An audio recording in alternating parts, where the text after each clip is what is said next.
And what I want to share with you tonight is a little talk I like to call "Where Does the Buddha Live?" Where does he live? Is he at home? Is he in your heart? Is he in the nice things in life? And I really like this question because when we first come to Buddhism and Zen practice, we start to read all these wonderful texts and listen to wonderful talks by great teachers. And we find um, a lot of sutras and sacred texts, and we go to retreats or session, and we start to discover that there is a full world of knowledge and philosophy and sweetness and practice in Zen. Um, and it's very easy to excuse me, to become attached to the pretty things of Zen. And before you know it, you are only living by the nice little things that you think the Buddha is. And you think the Buddha lives in all the pretty things in life and all the pleasant things and the joyful afternoons with the family and with the friends and the barbecues and the beach and every single pretty thing in the universe is the Buddha. And it's very easy to relate to that because who doesn't want to be happy and who doesn't want to um, see the Buddha that way, and even more so if you are taking refuge from other philosophies or other religions that are based on guilt um, some not very nice things, but I won't talk about those philosophies tonight. But the thing is, we come to Buddhism and it's very attractive for people to get attached or to discover the Buddha by all the beautiful things. And most often than not, I've seen people that start to live only by the nice little things Buddhist practice has to offer. And they begin to cultivate only the good things. You know what I mean? They read wonderful books. They see beautiful images in Facebook or in social media, and they share them. And they want to tell everyone that Buddhism is beautiful and magnificent, and the Buddha has a lot of wisdom. And they spend a lot of time cultivating the beautiful things where they think the Buddha lives. However, in Zen practice, Master Dogen tells us in a lot of texts like Bendowa or Genjo Koan that the Buddha is everywhere. That means from a single from a lonely little rock in Mars to a whale, to a human being, to a planet, to a galaxy. Everything is the Buddha.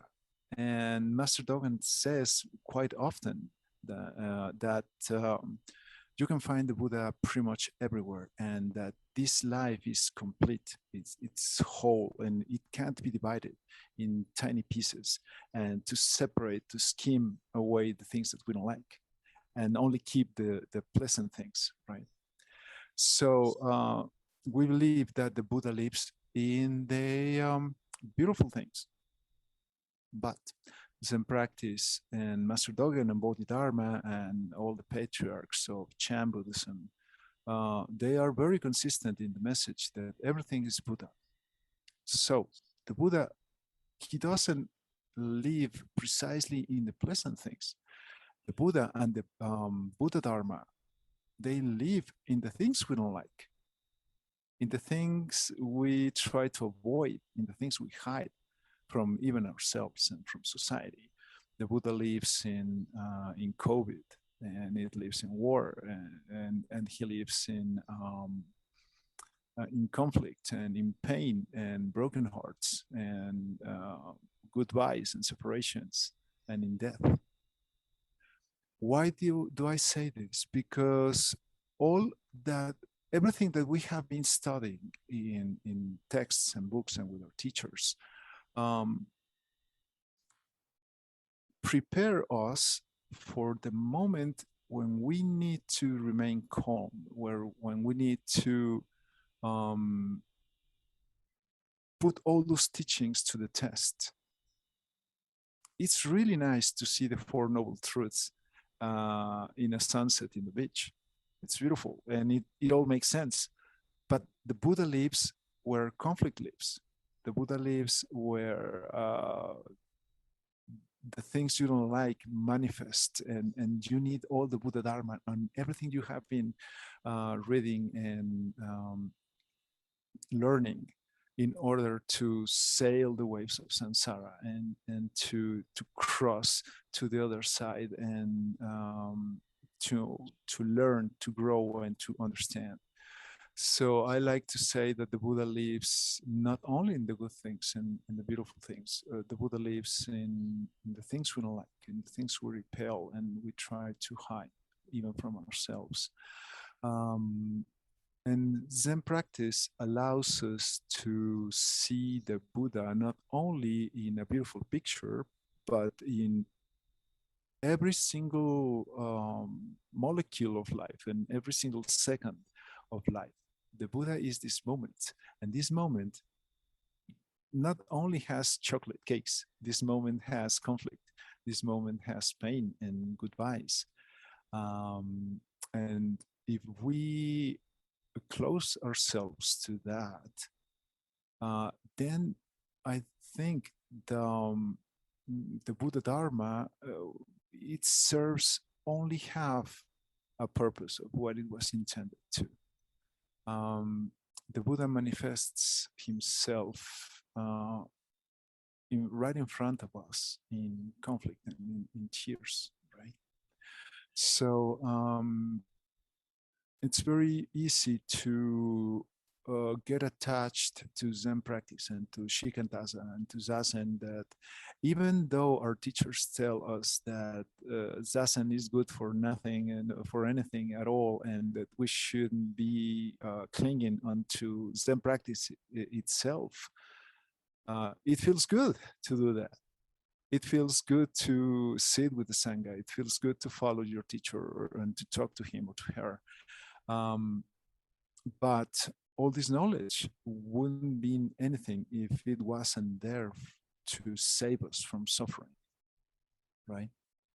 So when we read Genjo Koan and Bendowa, we discover this world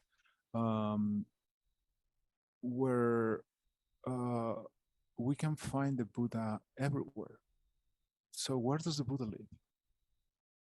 He lives inside of our hearts, but he also lives in the things we don't like, in conflict, in volcanoes and hurricanes, right? And we need to be aware of that, because that's where the power of Buddha Dharma lies. Yeah, it transforms us. It gives us the tools to sail the waves of samsara.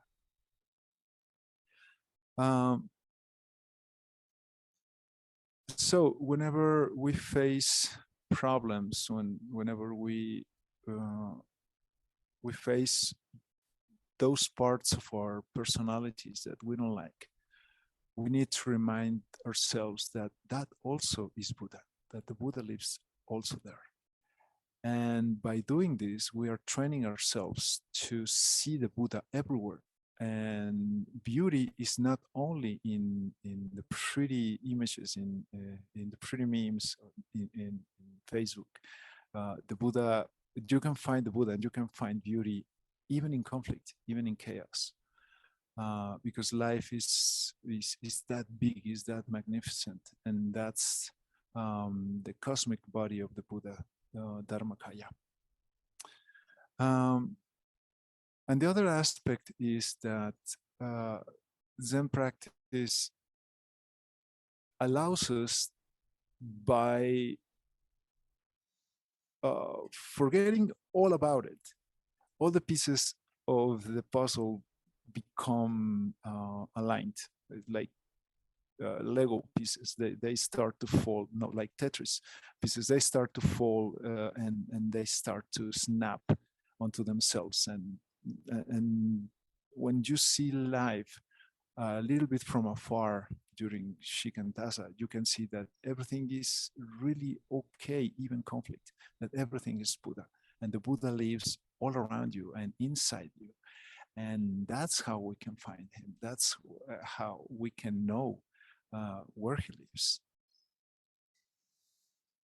And by doing this, the teaching of emptiness starts to become a little bit clearer. Clearer? Is that a word? Did I just invent it? Clear. Thank you. It starts to become a little bit clearer in your heart, in your mind, because you need to let go of the search for the Buddha in order to feel the Buddha all around you and all inside you. And at the end of the day, where does the Buddha live? Well, it's like the force. It surrounds you, penetrates you, and binds the galaxy together. Yes, I'm a Star Wars nerd, I know. So I like to put this in your I like to put this into people's attention because it's very easy to get distracted by the nice little things in Buddhism. Buddhism is beautiful, no matter what tradition you choose. You can find joy and friendship and sangha and great teachers. But when you come to Buddhism, you have to be aware that you're not only following a Sangha, you are following the triple jewel, Buddha, Dharma, Sangha manifest in one thing, which is Dharmakaya, the cosmic body of the Buddha. So now that you know that, now that you can put your attention to that, you can find the Buddha in your soup and your car and in conflict and in lockdown. Even in lockdown, you can find the Buddha. So I really like to point people to read Bendowa because that's where Master Dogen starts to tell us about this broader spectrum of what the Buddha is and where he lives. So